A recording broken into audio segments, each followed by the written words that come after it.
Épître aux Hébreux, chapitre 2. Par conséquent, nous devons donner la plus ardente attention aux choses que nous avons entendues, de peur qu'à tout moment nous ne les laissions échapper. Car si la parole prononcée par les anges a été ferme, et si toute transgression et désobéissance ont reçu juste rétribution en récompense, comment échapperons-nous si nous négligeons un si grand salut, lequel commença d'être exprimé par le Seigneur et nous a été confirmé par ceux qui l'avaient entendu? Dieu aussi leur rendant témoignage et par des signes et des prodiges et par les divers miracles et dons de l'Esprit Saint, selon sa volonté.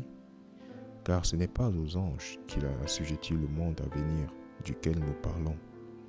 Mais quelqu'un à un certain endroit a témoigné disant, « Qu'est-ce l'homme que tu prêtes attention à lui, ou le Fils de l'homme que tu le visites?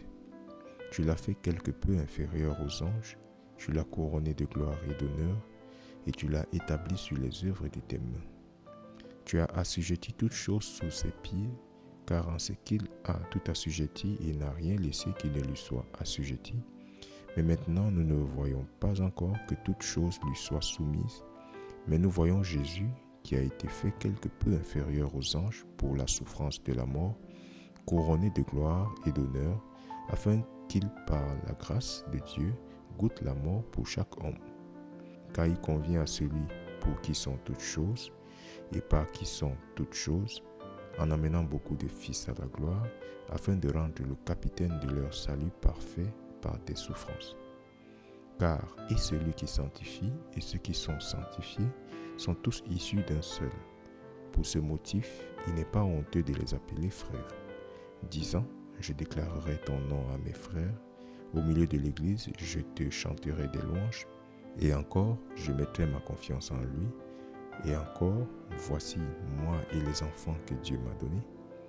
Étant donné donc que comme les enfants sont participants de la chair et du sang, il y a aussi lui-même pareillement participé, afin que par la mort, il puisse détruire celui qui avait le pouvoir de la mort, c'est-à-dire le diable, et de délivrer ceux qui, à cause de peur de la mort, étaient toute leur vie assujettis à la servitude, car en vérité, il n'a pas pris sur lui la nature des anges, mais il a pris sur lui la semence d'Abraham. C'est pourquoi, en toutes choses, il lui a été nécessaire d'être fait semblable à ses frères, afin qu'il puisse être un grand prêtre miséricordieux et fidèle dans les choses appartenant à Dieu, pour faire réconciliation pour les péchés du peuple. Car en ce qu'il a lui-même souffert étant tenté, il est capable de secourir ceux qui sont tentés.